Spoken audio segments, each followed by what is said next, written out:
Penguatan IHSG dengan kembali mencetak rekor tertinggi ditopang sejumlah saham big caps, diantaranya saham ASI, ditutup menguat 3,92%, di level Rp6.625 per saham.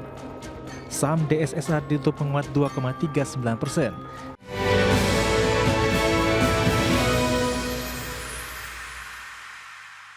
Dan pemirsa masih di Market Buzz dan di segmen ini kita akan review jalannya perdagangan di hari kemarin di mana harga saham gabungan mencatatkan rekor tertinggi baik intraday maupun penutupan tertinggi di sepanjang masa.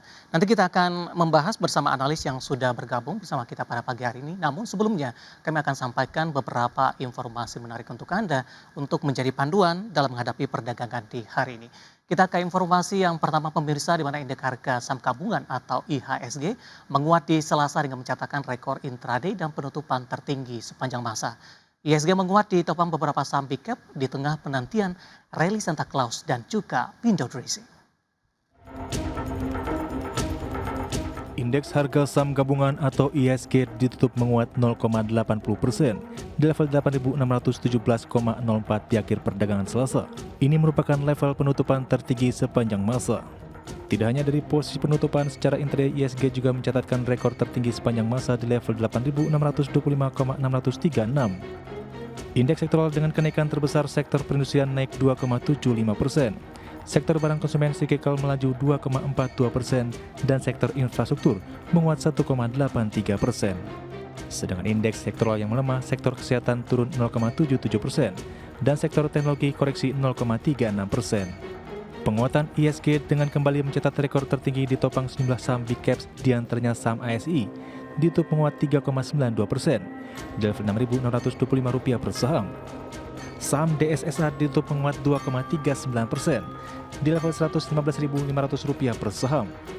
Dari grup Prajogo Pangestu, saham TPIA ditutup menguat 5,07%, di level Rp7.775 per saham. Saham AMMN ditutup menguat 3,49%, di level Rp6.675 per saham. Dan saham BBRI ditutup menguat 1,09%, di level Rp3.710 per saham. Dikutip dari Bloomberg, indeks harga saham gabungan atau IHSG di awal perdagangan Desember menguat di zona hijau. Menguatnya IHSG secara dengan data historis dalam 10 tahun terakhir. Hari pertama dan kedua perdagangan Desember 2025, IHSG ditutup nyaman di zona hijau. Bahkan mencatatkan rekor intraday tertinggi di level 8.625 di Selasa. IHSG menguat tidak syarat dengan investor asing yang masih gencar melangsungkan jual bersih. Jika dirata-ratakan, IHSG berhasil menguat 2,62% selama perdagangan saham di Desember. Tren ini yang kemudian disebut sebagai fenomena Santa Claus Rally di bursa saham. Berdasarkan data Bloomberg, secara sistematis dalam beberapa tahun terakhir, kenaikan tertinggi terjadi di Desember 2017. IHSG sempat melejit 6,78%. Di Desember 2020 mencapai 6,53% yang bersamaan pasca recovery pandemi COVID-19. Selanjutnya kenaikan di Desember 2023 menguat 2,71%. Berbagai sumber untuk ID Action. Dan saat ini sudah tersambung melalui Zoom bersama dengan Bapak Santosa Kertianus Gunawan yang merupakan Direktur PT Lotus Andalan Sekuritas. Kita akan langsung sapa saja. Pak Sani, selamat pagi, apa kabar Pak? Selamat pagi, Pak Dedi, apa kabar? Baik sekali. Ya, kabar baik juga Pak Sani dan juga kabar baik dari indeks harga saham gabungan. Kemarin rebound signifikan kembali Pak dan mencatat rekor intraday tertinggi dan posisi penutupan tertinggi di sepanjang masa. Bagaimana Anda melihat dari sisi teknikal Pak Sani, penguatan yang masih terus berlanjut ini dan hari ini kita sudah masuk ke hari ketiga perdagangan di Desember. Ada sinyal-sinyal Santa Rally Claus tidak Pak ataupun juga window dressing di tengah lanjutan penguatan yang masih terus berlangsung? Ya, saya melihat dari akhir bulan November ya, sudah mulai terlihat Pak David bahwa indeks itu sudah terus naik ya. Bahkan kemarin tertinggi ya di level 8.626. Jadi saya melihat bahwa di bulan Desember ini memang akan terus naik, terutama di saham-saham konglomerasi dan juga perlu dicermati saham banking juga. Pak David, seperti itu.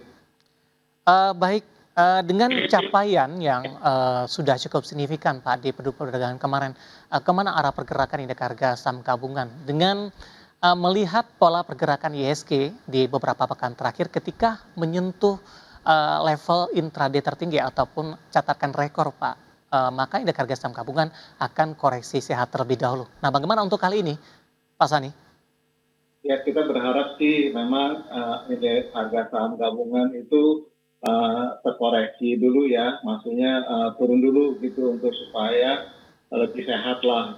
Cuma kalau misalnya saya lihat, memang di bulan Desember biasanya kan ada aksi window dressing ya. Ya.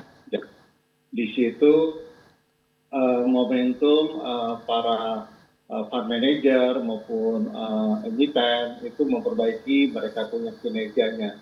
Apalagi nanti ada meeting the Fed ya. Ini yang boleh dikatakan ya tambah ada istilahnya super clause rally lah ya pada kesempatan nanti keputusan the Fed yang mana secara konsensus memang suku bunga akan diturunkan. Terlebih lagi ada penggantian dengan gubernur the Fed-nya ya, ini yang sangat menarik. Seperti itu Pak. Baik, termasuk juga data inflasi PCI, Pak, yang akan rilis di akhir pekan ini? Iya, memang data-data ini yang menentukan dari keputusan The Fed nanti, ya. Jadi memang kita tunggu-tunggu gitu ini akan seperti apa. Tapi menurut saya masih dalam batas, istilahnya masih terkontrol lah gitu inflasi. Begitu, Pak. Baik, untuk jangka pendek hari ini, indeks harga saham gabungan arahnya akan kemana, Pak Sani?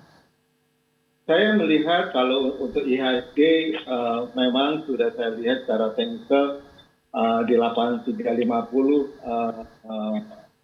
Pak David. Jadi mungkin bisa ke 8.700-an. Kita berharap terus bisa naik terus ya menjelang akhir Desember ini. Ya memang kita berharap IHSG bisa ke 9.000 gitu kan. Apakah bisa ya bisa aja apabila memang didominasi oleh bangsitnya saham perbankan seperti itu Pak. Baik, kalau kita berbicara terkait dengan saham-saham perbankan big cap, Pak, kontribusi terhadap indeks harga saham gabungan ketika berulang kali mencatatkan rekor masih cukup minim, Pak. Nah, seberapa optimis Anda untuk pembalikan arah mungkin untuk kebangkitan dari saham-saham perbankan big cap ini jelang akhir tahun, Pak Sani? Mungkin untuk jelang akhir tahun technical rebound terhadap saham perbankannya tidak begitu mendominasi ya, tetap didominasi oleh saham konglomerasi. Tapi saya melihat di kuartal pertama 2026 di saat ada penggantian gubernur The Fed, memang kan dari kebijakan Trump suku bunga itu mau turun terus di si Trump. Nah ini yang menyebabkan besar kemungkinan akan ada peralihan investasi dari US atau negara lain ke Asia terutama Indonesia. Seperti itu Pak.